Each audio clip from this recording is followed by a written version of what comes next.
Dari Monanisha, मैं अभी आ रही हूँ मुजफ्फरनगर को, केरला, कालीकट, बॉबी चमेनूर।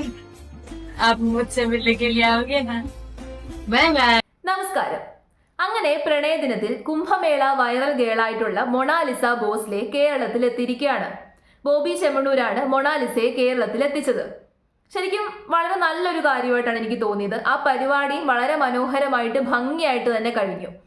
ഇങ്ങനെയുള്ള ആൾക്കാർക്കും ഓപ്പർച്യൂണിറ്റീസ് കൊടുക്കണം, എല്ലാവരെയും വളർത്തിക്കൊണ്ടുവരണം, എല്ലാവർക്കും അവസരങ്ങൾ കിട്ടണം, ഓപ്പർച്യൂണിറ്റീസ് കിട്ടണം. അതുകൊണ്ട് തന്നെ ഈ ചെയ്ത കാര്യം വളരെ നന്നായി. ബോബി ചെമ്മണ്ണൂരിന്റെ ഭാഗത്തു നിന്ന് നടന്ന ഏറ്റവും നല്ലൊരു കാര്യമായിട്ട് വേണമെങ്കിൽ നമുക്ക് ഇതിനെ കണക്കാക്കാം. ഇപ്പൊ മൊണാലിസയുടെ കാര്യം തന്നെ എടുക്കുക.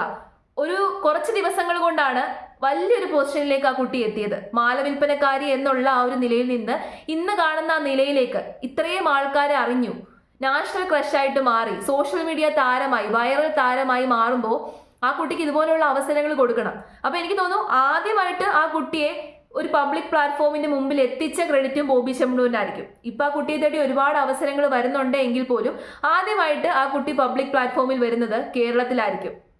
ഇങ്ങനെ ഒരു ഫംഗ്ഷന് കേരളത്തിലായിരിക്കും. ആ ക്രെഡിറ്റും ബോബി ചെമ്മണ്ണൂരിന് സ്വന്തമായിട്ടുണ്ട്. ഈ ഉദ്ഘാടനം എന്നൊക്കെ പറയുന്നത് സിനിമാ നടനും നടിമാരുടെയും ഒന്നും കുത്തകയല്ല എന്നും കൂടി തെളിയിച്ചേക്കുവാണ് ബോബി ചെമ്മണ്ണൂർ.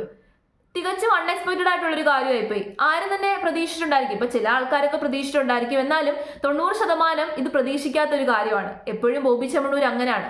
കേരളത്തിലുള്ള ആൾക്കാർ ഒട്ടും പ്രതീക്ഷിക്കാത്ത കാര്യങ്ങളാണ് പലപ്പോഴും അദ്ദേഹം ചെയ്യാറുള്ളത്.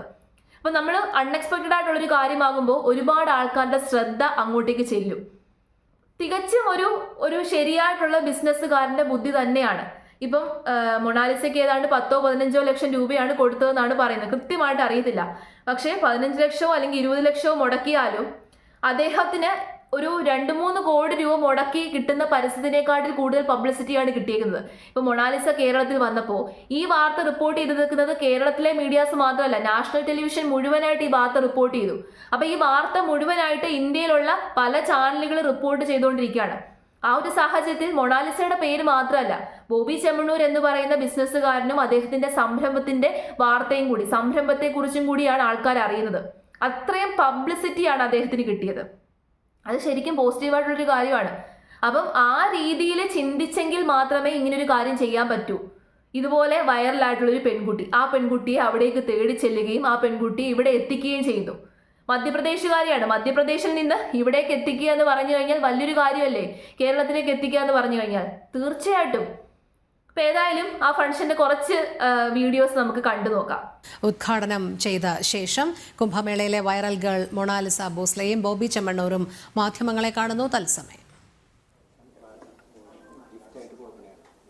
ओ ये वैलेंटाइंस डे में आपके लिए स्पेशल गिफ्ट महाकुंभ मेला वायरल गर्ल मोनालिसा के लिए स्पेशली मेड की, specially made.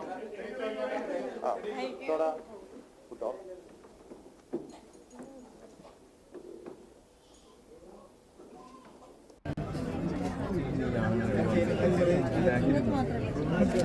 Okay, Monalisa, Karshan. Monalisa, Karshan ആണ് and super and better item.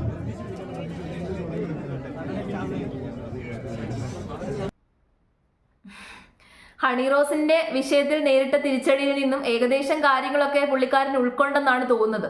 ഇന്നത്തെ ഫംഗ്ഷന് വളരെ മാന്യമായിട്ടൊക്കെ ആയിരുന്നു സംസാരിച്ചിരുന്നത്. പിന്നെ ചെറിയതായിട്ടുള്ള പുള്ളിക്കാരൻ്റെതായിട്ടുള്ള ചില കോമാളിത്തരങ്ങളൊക്കെ പുള്ളിക്കാരൻ കാണിച്ചിട്ടുണ്ട്. അത് ഇല്ലെന്നൊന്നും ഞാൻ പറയുന്നില്ല. അത് ശരിക്കും തോന്നുന്നു പുള്ളിക്കാരന്റെ ജന്മസിദ്ധമായിട്ടുള്ള ഒരു കഴിവായിരിക്കണം അത്. ഇടയ്ക്കിടയ്ക്കൊക്കെ അങ്ങനെ ചെയ്യുക, മറ്റുള്ളവരിൽ നിന്ന് വ്യത്യസ്തനാണ് എന്ന് കാണിക്കാൻ വേണ്ടി ചില കാര്യങ്ങളും കോമാളിത്തരങ്ങളും ഒക്കെ പുള്ളിക്കാരൻ കാണിക്കുന്നുണ്ട്. പക്ഷെ അത് ഒഴിച്ചു കഴിഞ്ഞാൽ വളരെ മാന്യമായിട്ടാണ് ഇന്ന് ബിഹേവ് ചെയ്തത്. ഇന്ന് ആ പെൺകുട്ടിക്ക് മാല ഇട്ട് കൊടുക്കുന്നതായിക്കോട്ടെ, അതൊക്കെ മറ്റൊരാളുടെ സഹായത്തോടുകൂടിയിട്ടാണ് ഇട്ട് കൊടുക്കുന്നത്. പുള്ളിക്കാരനല്ല ഇട്ട് കൊടുക്കുന്നത്. ശരീരത്തിലേക്കൊന്നും അങ്ങനെ ടച്ച് ചെയ്യാനൊന്നും പോകുന്നില്ല. അതൊക്കെ വളരെ നല്ല കാര്യമാണ്. ഇതുപോലെ അങ്ങ് ചെയ്താൽ മതി. പബ്ലിക്കിന്റെ മുമ്പിൽ മാന്യമായിട്ട് സംസാരിക്കുക, അത് മാത്രമേ ഉള്ളൂ. ഡബിൾ മീനിങ് ഉപയോഗിക്കാതെ ഇരിക്കുക. ഡീസൻസി കീപ്പ് ചെയ്യുക. ഒരു ബിസിനസ്സുകാരനാണ്, എല്ലാവരും അറിയപ്പെടുന്ന ഒരു ബിസിനസ്സുകാരനാണ്. അപ്പൊ അങ്ങനെ ഒരു ബിസിനസ്സുകാരനാകുമ്പോൾ ബിസിനസ്സുകാരൻ്റെതായിട്ടുള്ളൊരു ഡീസൻസി കീപ്പ് ചെയ്യുക എന്ന് മാത്രമേ ഉള്ളൂ. നന്നായിട്ട് ബിഹേവ് ചെയ്തു കഴിഞ്ഞാൽ ആരും കുറ്റപ്പെടുത്തില്ല. മറ്റുള്ളവരോട് റെസ്പെക്റ്റോടുകൂടി മാന്യമായിട്ട് നന്നായിട്ട് ബിഹേവ് ചെയ്ത് കഴിഞ്ഞാൽ ആരും കുറ്റപ്പെടുത്താനോ ആരും കല്ലെറിയാനോ വരത്തില്ല. വെറുതെ അല്ല ആൾക്കാർ കല്ലെറിയുന്നത്. അപ്പം അത് മാത്രം മനസ്സിലാക്കിയാൽ മതി. അപ്പം ഇതുവരെ പറ്റിയ തെറ്റിൽ നിന്ന് കാര്യങ്ങൾ ഉൾക്കൊണ്ട് ഇനി ചെയ്തു കഴിഞ്ഞാൽ അദ്ദേഹത്തിന് യാതൊരു രീതിയിലുള്ള നെഗറ്റിവിറ്റിയും ഉണ്ടാകത്തില്ല. പക്ഷേ ഈ ഒരു കാര്യത്തോട് കൂടിയിട്ട് അദ്ദേഹത്തിൻ്റെ മേലുണ്ടായിരുന്ന ആ ഒരു നെഗറ്റീവ് ഇമ്പാക്റ്റ് പോയിട്ടുണ്ട്, നെഗറ്റീവ് പബ്ലിസിറ്റി പോയിട്ടുണ്ട്. അതാണ് ഞാൻ പറഞ്ഞത്, അത്രയ്ക്കും ബുദ്ധിപൂർവ്വമാണ് പുള്ളിക്കാരൻ ഈ ഒരു കാര്യം ചെയ്തത്. പല ബിസിനസ്സുകാരും ഇദ്ദേഹത്തെ കണ്ടു പഠിക്കണം. എങ്ങനെ പബ്ലിക് ഒപ്പീനിയൻ ഷിഫ്റ്റ് ചെയ്യണം, എങ്ങനെ മറ്റുള്ളവർ എക്സ്പെക്ട് ചെയ്യാത്ത കാര്യങ്ങൾ ചെയ്ത് ജനശ്രദ്ധ പിടിച്ചു പറ്റണം എന്നൊക്കെ ഇദ്ദേഹത്തെ കണ്ടു പഠിക്കണം. അപ്ഡേറ്റഡ് ആണ്, ഒരിക്കലും ഇദ്ദേഹത്തിന്റെ ബുദ്ധി ഔട്ട്ഡേറ്റഡ് ആയി പോയിട്ടില്ല. പബ്ലിക് ഒപ്പീനിയൻ ഷിഫ്റ്റ് ചെയ്യേണ്ടത് എങ്ങനെയാണെന്നുള്ളത് ഏറ്റവും നന്നായിട്ട് അറിയാവുന്ന കേരളത്തിലെ ബിസിനസ്സുകാരനാണ് ബോബി ചെമ്മണ്ണൂർ. ആ കാര്യത്തിൽ സമ്മതിച്ചു കൊടുക്കണം. ഇപ്പൊ തന്നെ മൊണാലിസ ബോസ്ലെ ആദ്യം പബ്ലിക്കിന്റെ വേദിയിലേക്ക് എത്തിച്ച ഒരു പബ്ലിക് ആയിട്ടുള്ള ഒരു സ്ഥലത്തേക്ക് എത്തിച്ച, പബ്ലിക് ഫംഗ്ഷനിലേക്ക് എത്തിച്ച ആദ്യത്തെ ആളെന്നുള്ള ക്രെഡിറ്റ് ബോച്ചയ്ക്കാണ്.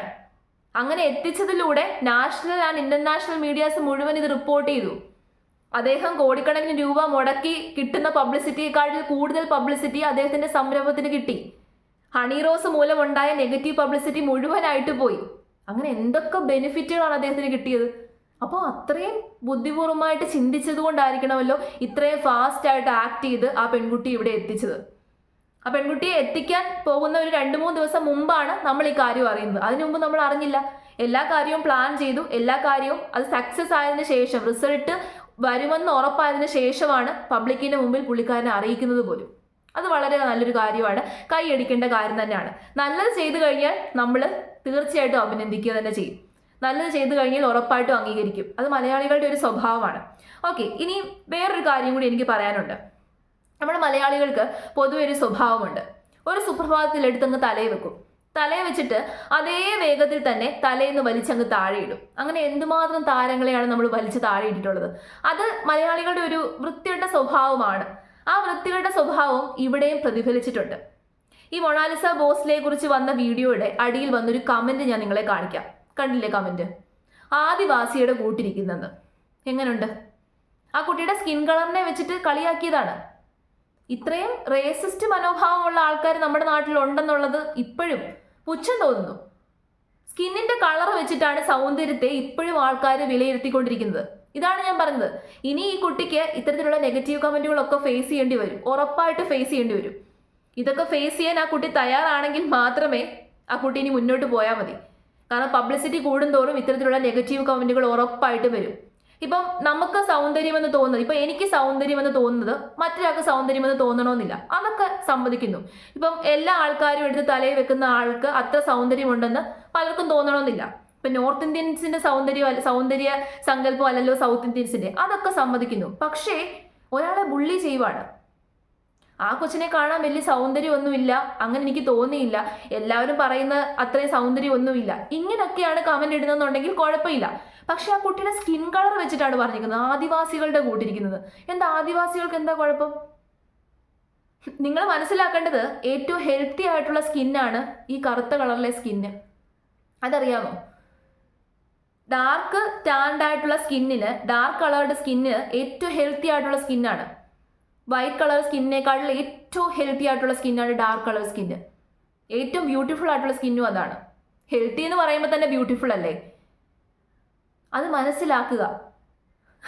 സ്കിൻ കളറിന്റെ അടിസ്ഥാനത്തിലല്ല സൗന്ദര്യത്തെ വിലയിരുത്തേണ്ടത്. ഈ സ്റ്റീരിയോടൈപ്പുകളൊക്കെ മാറ്റുക. ഇത്തരത്തിലുള്ള ഇടുങ്ങിയ ചിന്താഗതികളൊക്കെ ഇനിയെങ്കിലും മാറ്റുക. ഈ കമന്റ് കണ്ടപ്പോൾ ഈ കമന്റ് എടുത്തു വെച്ചിട്ട് ഒന്ന് സംസാരിക്കണമെന്ന് എനിക്ക് തോന്നി. ഇത്തരത്തിലുള്ള ധാരാളം കമന്റുകൾ ഞാൻ കണ്ടു. ഇനി നിങ്ങൾക്ക് ധാരാളം കമന്റുകൾ കാണാൻ സാധിക്കും. അതാണ് ഞാൻ പറഞ്ഞത്, മലയാളികളുടെ ഇടുങ്ങിയ ചിന്താഗതികൾ ഇപ്പോഴും റിഫ്ലക്റ്റ് ആവുന്നുണ്ട്. അത് പലപ്പോഴും ഇങ്ങനത്തെ കമന്റുകളിലൂടെ നമുക്ക് കാണാൻ സാധിക്കത്തുള്ളൂ. അപ്പം ഇങ്ങനത്തെ ചിന്താഗതി ഉള്ളവര് സ്വയം ഒന്ന് വിലയിരുത്തുക, ചിന്തിക്കുക. സൗന്ദര്യം എന്ന് പറയുന്നത് പല രീതിയിലും പല ഭാവത്തിലും പല രൂപത്തിലും വരും. കാണുന്നവരുടെ കണ്ണിലാണ് സൗന്ദര്യം എന്ന് പറയും. അപ്പം കറുത്ത കളറുള്ള സ്കിന്നുള്ളവരെ കാണുമ്പോൾ അതെന്തോ വൃത്തികെട്ടതാണ്, അത് കൊള്ളത്തില്ല എന്നൊക്കെ തോന്നുന്നവരുടെ ഉള്ളിൻ്റെ ഉള്ളിലാണ് കറുത്ത കളറുള്ളത്. ഓക്കെ, ഉള്ളിൻ്റെ ഉള്ളിലാണ് ഡാർക്ക്നെസ് നിറഞ്ഞിരിക്കുന്നത്, ഉള്ളിൻ്റെ ഉള്ളിലാണ് മുഴുവൻ വൃത്തികേടുകളും ഉള്ളത്. അതൊന്ന് മനസ്സിലാക്കിയാൽ കൊള്ളാം.